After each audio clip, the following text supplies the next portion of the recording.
Confiance, fidélité au message qu'on peut ça na magazine actualité générale. Boulou yeke magangu via Congo. Magazine Congo beaucoup le Congo la force du Congo est bref bakando l'infatigable JB na ça sentiment peut ça magazine.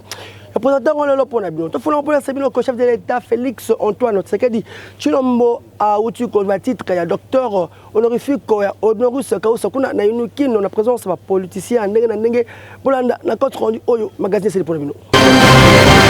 Liboso ya crème intellectuelle congolais, Peba sommité à République démocratique du Congo.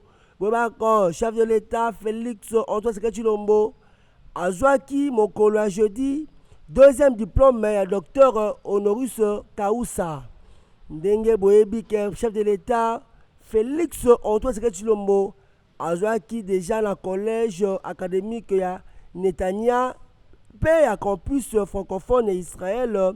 Titre ya docteur Honorus Kausa en octobre 2021 pour na couronner ben fort na ye pour la promotion de la démocratie dans la République antique du Congo. 2 ans après, chef de l'État congolais a monaki ko zala honoré na même titre wana cette fois-ci na part ya prestigieuse université ya Kinshasa ex-Luvanium inikino actuelle Oyo est décerné doctorat et Honoris Causa en sciences politiques et relations internationales. Cérémonie en spéciale et ça a qui le long au jeudi 12 octobre 2023 dans le chapiteau il y a plateau des étudiants dans cette il y a université nationale de Kinshasa qui a poussé connu inspiré sous le haut direction et professeur docteur Jean-Marie Kaembe directeur de l'institution d'enseignement supérieur. Intellectuel belé sommité la République qui part na chapiteau yango Izali le secrétaire général ya UDPS Mwana Mboka Augustin Kabuya Mwana Bouté professeur Mataba DG à cellule technique et coordination planification minière STCPM professeur honorable député national Claude Nyamungabo professeur Evariste Bochab, DGA en office de route, professeur Célestin Ekoto, monsieur Eline Kumbi, directeur général AG à francophonie Isidore Kwanja, secrétaire général Yaïsta, le professeur Élisée Ilunga, conseiller politique et chef de l'État Jacquemin Chabani, assistant Carlos Kalonji, PCA et Transco, P chargé à suivi à coopération entre RDC et CPI, professeur Taylor Lubanga, vice-gouverneur à Banque centrale à Congo, William Pambou, le coordonnateur à corps élite scientifique à IDPS, Soft Mukuna, secrétaire général à corps élite scientifique à Ali Tumba, ministre de la jeunesse Yves Bokoulou, PCA Geoffrey Adolphe Amisi Makutano, déjà adjoint officiel Guy Mouadjanvita, en charge de la mission à chef de l'État dans ma grand Katanga Michel Kabou était trappé Batu Mususu. Pour un rappel, le doctorat Honorus Kausa est marqué distinction ouverte. Pour un rappel, le titre et doctorat Honoris Kausa a dit marque la distinction Oyo chef de l'État jouit dans l'université peu personnalité Oyo va poser la marque dans le domaine particulier. Une qui a justifié de marche par rapport à réalisation et belé chef de l'État en faveur du peuple congolais. Professeur Tumbalouaba, Jacques Njoli, Bazala Kiwana, une équipe, il y a membre du jury. Et sali bien makasi pour déjà à 12h48, chef de l'État, à Kotaki, dans le chapiteau, peut assister qui personnellement l'activité en qui toque. Chef de l'État Félix Antoine Tshisekedi Moyambaki, chef de l'État à Gabon, général Brice Oligui, kuna na palais de la nation, les Canadiens qui toquent avec un partenaire de logique dans la côte rendu compte. Yokana Sayoneko, président de la République démocratique du Congo, Félix Antoine Tshisekedi a échangé qui toque Mokolo ya mercredi 11 octobre na Kinshasa na général Brice Clotaire Olungui Gwema oyo azali président ya transition ya mboka ya Gabon. Awa na Kinshasa na 5e étape ya tournée diplomatique oyo ye moko général Olugui Gwema asali yango na quelques jours Espace et Comité économique des États de l'Afrique centrale, CEEAC.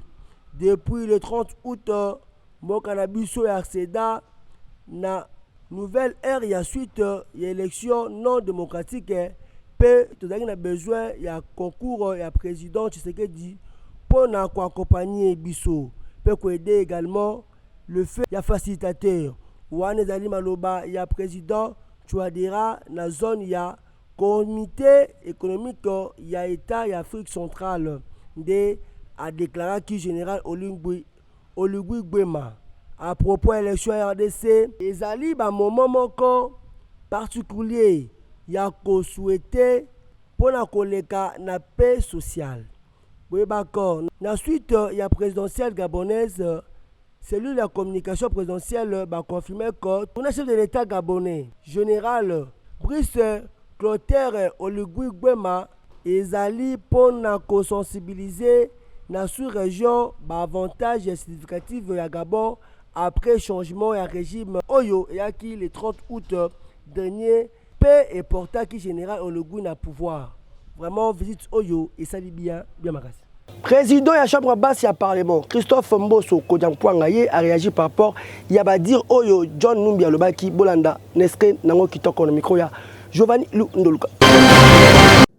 Honorables membres du bureau, honorables députés, chers collègues, j'ai tenu dès l'entame de la plénière de ce jour à faire une mise au point concernant des propos de menaces, de déstabilisation concoctés par certains d'entre nous contre notre pays, la République démocratique du Congo.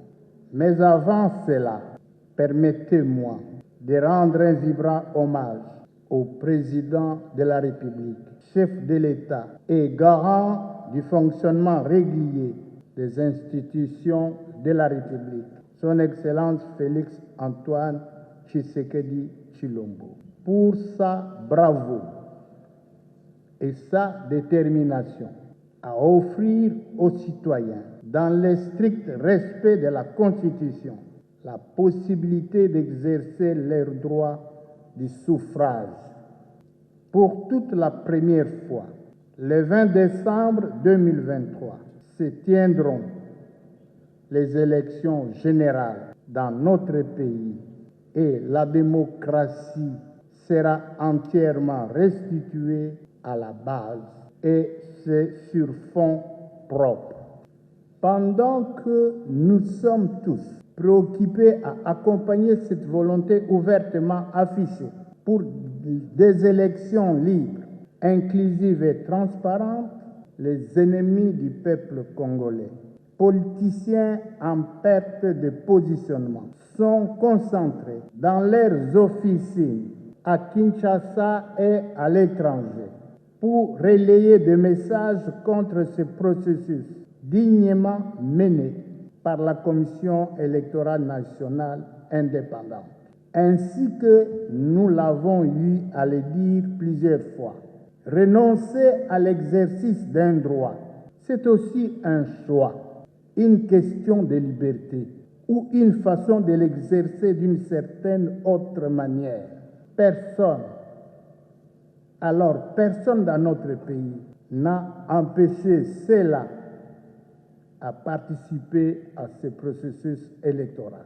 C'est pourquoi, du haut de cette tribune, je transmets le présent message de notre peuple à tous ces pécheurs en eau trouble. Pendant plus de 20 ans, vous avez pris notre pays et ses ressources en otage, vous partageant terre et biens de la République, entretenant gabegie et despotisme sans gêne, et c'est dans vos intérêts personnels d'un petit groupe au détriment de l'ensemble du peuple congolais. Vous n'avez aucune leçon à donner au peuple congolais, ni aucun modèle institutionnel à offrir. La République démocratique du Congo ne cédera plus jamais aux idées surannées de notre siècle, ni à la pression tendant à la bavure d'un partage arbitraire du pouvoir par de voies de dialogue sans fondement. La patience, la tolérance ainsi que l'humilité du président Fachi Beton ne pourrait être pris pour un signe de faiblesse, mais une posture bienveillante pour la patrie. Il ne faut donc pas franchir les limites de ses qualités existentielles, car il peut se transformer en tornade. L'heure est à la consolidation de nos acquis démocratiques et républicains. Nos forces armées et de la police, désormais mieux équipées, requinquées et moralisées par son commandant suprême, elle qui veille jour et nuit pour l'intégrité et la conquête de l'ensemble du territoire de notre pays, n'écouteront ni ne suivront plus jamais des messages flatteurs et illégitimes appelant à la déstabilisation de notre cher et beau pays.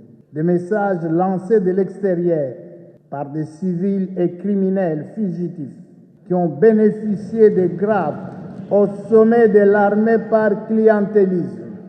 Le destin du Congo est dans les mains de son peuple. Nos vaillants éléments des forces armées et de la police, désormais en osmose avec ces derniers, n'agiront que comme force républicaine en vue de l'affirmation irréductible de la souveraineté nationale.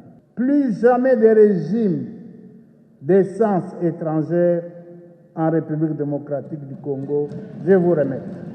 Gouverneur militaire à province ya Ituri, Johnny Luboya, ye solola kitoko na makondi ya entreprise nourri pour l'Italie courant ko bonga to amélioration ya des certes électriques dans la province on a dans la reportage. Aux efforts cumulés par le gouvernement provincial dans le développement du secteur de l'énergie électrique en province de l'Ituri, s'y joint l'entreprise Nourou Sassou, une société qui s'est dû déterminer à améliorer sensiblement la qualité et la quantité de certaines énergies électriques en ville de Bunia et ses environs avec près de 8 MW pour une amélioration de plus de 3000 ménages. C'est ce qu'a fait savoir son directeur commercial ce mercredi 11 octobre 2023 au sortir d'une audience avec le gouverneur de province. Nous sommes un producteur indépendant d'énergie et nous avons un projet que nous sommes en train de développer ici à Bunia. C'est un projet de 8 MW solaire photovoltaïque. Alors nous avons commencé le projet. Alors nous sommes venus pour faire rapport d'abord à l'autorité que le projet a commencé. Comme ils nous ont accompagnés depuis le début, nous avons pu sécuriser les financements. Alors maintenant que nous commençons la phase d'acquisition de matériel pour construire, nous sommes passés ici pour d'abord informer l'autorité du progrès, mais aussi pour demander les autorisations qu'il faut parce que nous allons déployer nos équipes sur terrain pour aller rencontrer les ménages, prendre certaines informations qui vont nous aider dans la construction du réseau de distribution que nous faisons ici à Bunia. Un système avec une technologie de pointe grâce à ces vastes projets ayant déjà amorcé sa phase d'exécution. Ces animateurs estiment desservir la ville de Bunia d'ici la fin de l'année 2024. Si on parle d'un projet de 8 MW, on va vraiment couvrir plusieurs ménages. On sera au-delà de 3000 ménages. Ça, on parle de ménages, mais il y a aussi des entreprises, des industries ici qui seront servies par nous autres. Ça rentre, je sais que ça rentre effectivement dans ce qui est prévu par le chef de l'État. Et nous sommes fiers aussi d'être en mesure d'apporter notre pierre de contribution. Notons qu'après la Sokimo, Nourou Soussa devient la seconde entreprise d'approvisionnement en énergie électrique en ville de Bunia. De servir la population iturienne en énergie est l'un des combats menés jour et nuit par le gouverneur militaire de l'Ituri, le lieutenant général Luboyanka Johnny. Vice-président, il y a parti politique DECO, GC et Kakanga. Ah, c'est toujours soutenir la candidature à chef de l'État, Félix Antoine Tshisekedi Tshilombo à 5 Congolais. Parce que chef de l'État, deuxième mandat, c'est l'élément autre, c'est pour la bino ou la bokebinus. Yaya, bon dit mélange que bah parti politique ça na webé na Kinshasa na Congo. Kasi parti politique oyo ezali wana pour la soutenir candidature chef de l'État.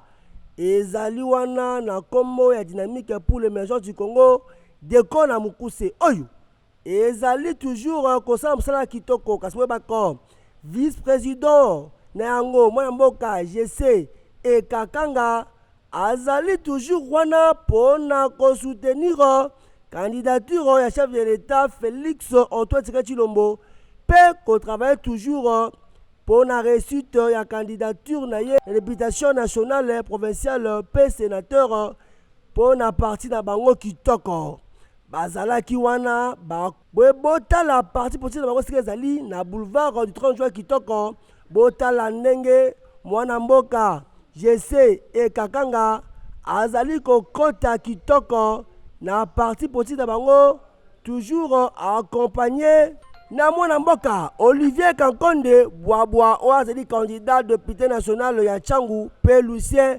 Chipupu candidat député national ya Lukunga kitoko bondimela ngai ko parti politique oyo deko ezali na regroupement politique ANB kitoko oyo ezali regroupement politique Parti de Congo mpe bazali kosenga na bakongolais nyonso bayebana kopesa na chef de l'État deuxième mandat po asilisa baréalisation oyo abandaki kutu mukolo ya dépôt ya candidature ya chef de l'État bondimela ngai ko parti politique deko bazalaki na nsima ya candidature wana kitoko bayaki mobondo ni ata moninga senga pardon akoyoka o kitoko nyonso effort mpe bastratégie oyo ye moko vice-président ya parti politique ya dynamique pour l'émergence du Congo deko na mokuse mwana mboka GC Ekakanga azali toujours kolemba te ofuro moulin mpo na koredore image kitoko ya parti politique na bango oyo ezali toujours kosaligné na vision ya chef de l'État Félix Antoine Tshisekedi Tshilombo. Vraiment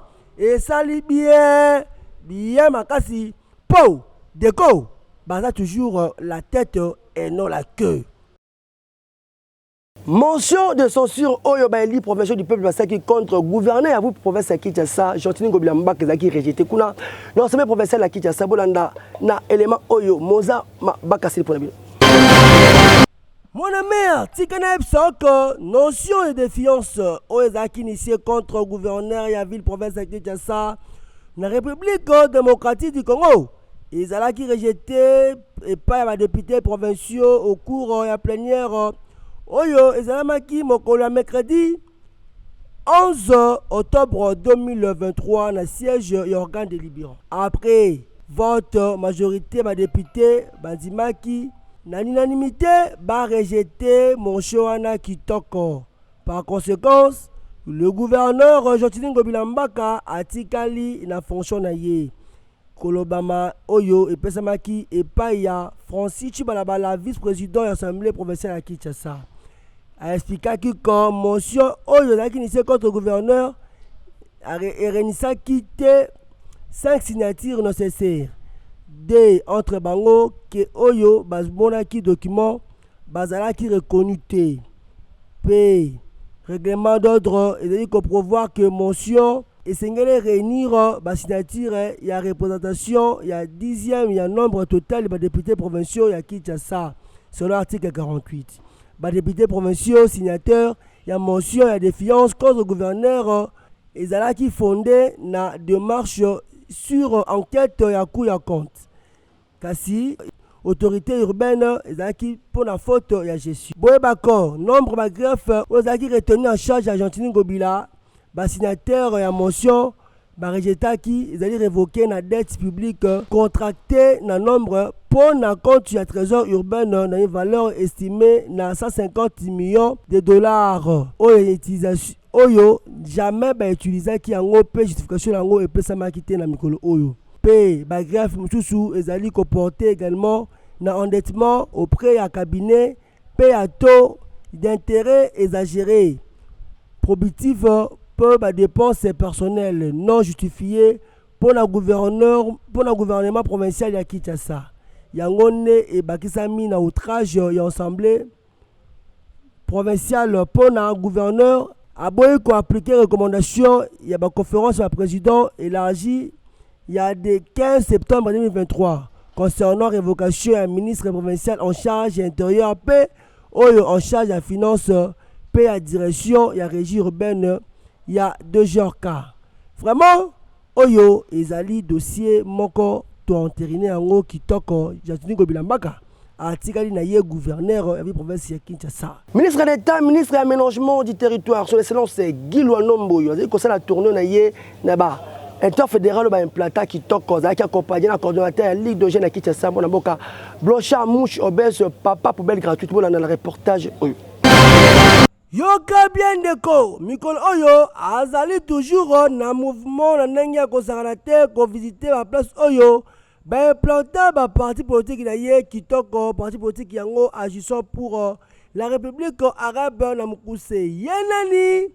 L'homme mystérieux, le ministre d'État, le ministre de l'aménagement du territoire, son excellence maître Guy Lwanomboyo, Bobakom Kolo Oyo, Azali au four et au moulin, à Salazari Mobangé na tourné na 4 districts Bokoka, veut dire Lukunga, Funa Mwamba, Bakisala Chango Kitoko, pour na ko s'imprégner na oetali implantation à parti politique na ye. Kasi azalaki emokote azalaki accompagné na le chouchou de Mwamba, l'homme de poubelle gratuite Blanchard Mouchi Obese Oyo Azali, coordonnateur provincial de la Ligue de jeunes de la ville province de Kinshasa kitoko. Accueil partout et zalaki vraiment favorable. Basepelaki bakasi awa na siège interfédéral ya Mwamba na baipesi wape pa yemoko les 00 ya arabe la bouche autorisée à motiver ki bango kitoko expliquer ki bango idéologie veut dire indus arabe a pas mona ki bango pe a fester ki bango no sa bango kitoko toujours accompagné na le chouchou de Mwamba coordonnateur provincial à la Ligue de jeunes à Kinshasa Blanchard Mouche Obese boka ndenge ba communication et pesa baki ezalaki journée moko monene oyo okonzela biso ya parti initiateur ya parti Guy Lwanomboyo qui est le ministre d'État ministre de l'aménagement du territoire azosala tournée na bafédéral nyonso tu ya 4 district bandaki ye na district ya Lukunga lelo aya awa na district ya Moamba oye moko apalpe dans le sédois présence il y a des militants, il y a des candidats et ainsi de suite. Il y a des gens qui se trouvent à supporter vision. Et puis en même temps, les gens qui sont là, donc il y a Tchangou, pour appeler du doigt, la fédération à Tchangou, les allés installés. Alors au journal de l'autre, on ne sait pas qui, chef de rue, chef du quartier, chef de la commune, et puis là, les candidats nationaux, ici les candidats nationaux dans le district, il y a Moamba, et puis les candidats surtout même au niveau provincial, dans le conseil municipal. Donc c'est ça qui avait marqué la journée d'aujourd'hui. Voilà, en un mot, c'est ce que je peux dire. En un mot, c'est ce que je peux dire. Voilà. Na cadre ya Kinbo Peto bako boumestre commune ya Kitambo Pepito Kilala saki babangi na salongo kuna la commune ya Kitambo ba salaki courage ba évacuer ki ba mondi c'est dengo sur la table na reportage Nakolandi Sama na ndingisa ya président de la République démocratique du Congo Félix Antoine Tshisekedi pena ya gouverneur de la ville provinciale Kinshasa Gentini Ngobila Madame Pepito Kilala Karomon bourgmestre ya commune ya Kitambo atikaka bongo maboko na ye ya kokangama te pona kobongisa ya kobatela la population ya Kitambo contre ba malfrat pe ba kolona mokolo ya mardi ya lelo ezalaki plus dominé na salongo oyo Madame Pepito Kilala asalaki na brigade d'assainissement communal. Esika ya morgue ya Kintambo ezalaki cible parce que tout monde qui ba tracteur pe mituka eyaki wana pona kolongola bosoto o ezalaki esika wana ekomaki ko déranger population esika wana etondisamaki na sai parce que salité wana elongwaki nyonso na satisfaction totale.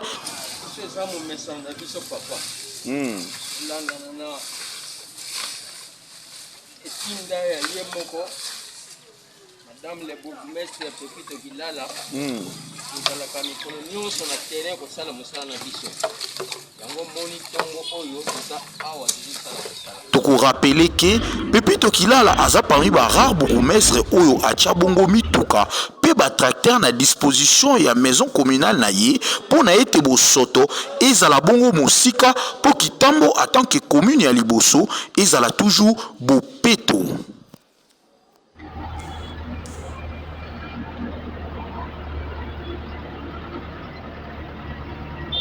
On a déjà diplômé, on a dit qu'on revient comme un corps médical. Qui m'a mangu na Kingabwa TP, na Institut supérieur royal, kuna, ma fou la porte pour l'inscription année académique 2023-2024.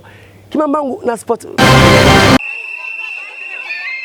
Et salamaki na ambiance moko ya kosakana te e indaki mabe na Institut supérieur de technique médicale royale et sika wapi be étudiant bayaki pour la défense ya ba TFC na bango veut dire ba travail ya fin de cycle mokola mercredi 30 novembre avec un pacte de pédologie liboso ya ba membre ya jury ba membre ya famille pe auditoire mobimba ba étudiant tona ba étudiant ba se defandaki malamu moko na moko liboso ya travail na ye pe na ba faculté respective na bango lokola technique de laboratoire sciences infirmières option hospitalière pe sage-femme accoucheuse yokelanga nanu eloko oyo.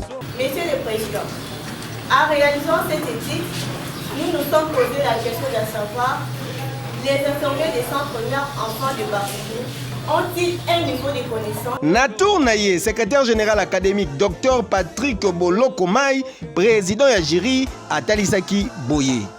Aujourd'hui, quand nous voyons les étudiants que nous avons pris, qui venaient des humanités et qui ont, avec notre direction, accompli ce qu'ils ont accompli, c'est vraiment un sentiment de satisfaction.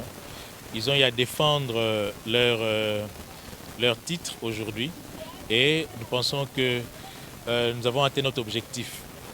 Et nous demandons également à ces étudiants qui sont en deuxième graduat, mais qui sont en premier graduat, de faire un effort pour, une fois de plus, nous faire ce plaisir que leurs aînés nous ont rendu.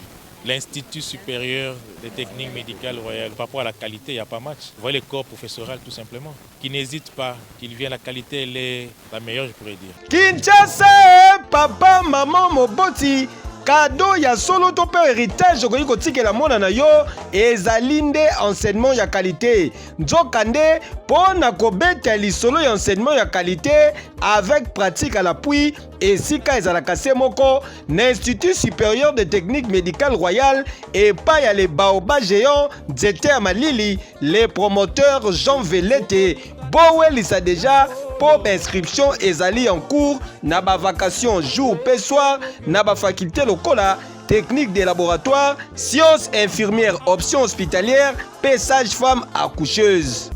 Bobo sanate rentrée académique ezali kalamingi te. Institut supérieur des techniques médicales royales ezwami na numéro 4774 ya avenue Bobozo na Madrandel na Kingabwa na commune ya Limete référence rond-point TP. Tala lisolo ya kwanga botikela bateke kasi ya formation na Institut supérieur de techniques médicales royales. Kejo Nzambe kodi koko na etali masolo ya po za na problème ya makwanza nduta mapalata vous avez besoin comme na taille ya kita acoustique kima mangu na cabinet la main du pouvoir tata mapasa kuna na fikiri on a jamais dessus on passe à la raison na sport.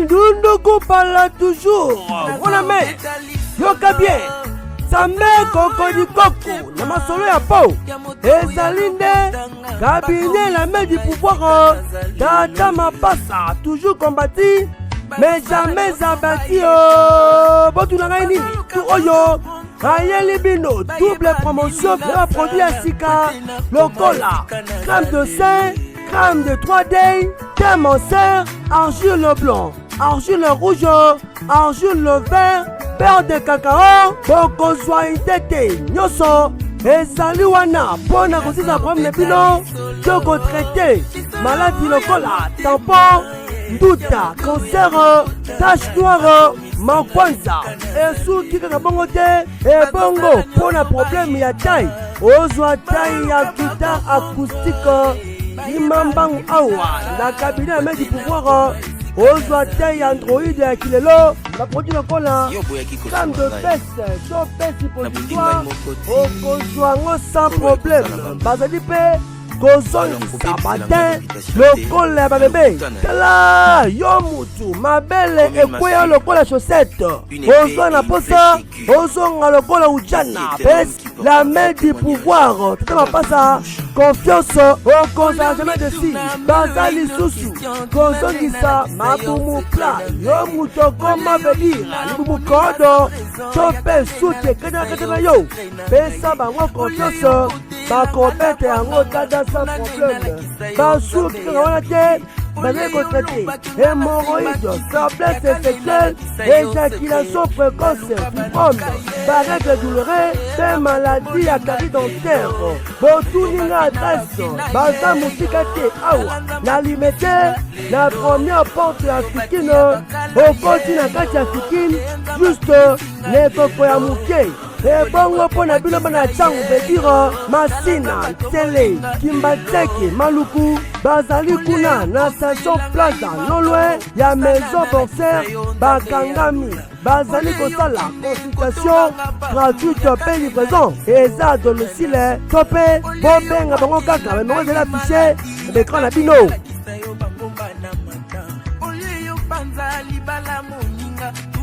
Les carottes sont cuites. La messe est dite comme la souka. Il y a présentation à Bouluyeke Magangou, via Congo, Makasa Congo pour le Congo. La force du Congo, Naïbraf Bakandoa, les fatigables JB, Nazaki na sentiment pesa Makasi. Le présentateur Lelo pour Nabino pesa. Merci Mingina Postar et Shimazaki na Simia Caméra. Assisté et pas y a perçu Lou Kokape na Mozart Mabaka. Merci Mingi, une équipe technique rédactionnelle à Bouluyeke Mabaza, toujours pour Samsa Kitoko. Bon, c'est Pela Nabandaku. Bas Beto Fikin Kamalondo. Ne tombera jamais dans la page que vous souhaitez et pas il y a David Kamwanya Oyo Abotamam Kwalelo caméraman aux yeux bleus il y a Fast TV très amé à Pambolaye à Barcelone ko babi ko ina mabe engai na bandeli wana po e ko lia mande taba e ko mela mande champagne. Merci mingi na bana ya bibo ba bibo c'est Canada Petro Congo baza toujours ba charité ba munene pona kozela Bouluyeke Mabgenga na bino tokutani mkozezi ko ya sonza ba ete bye.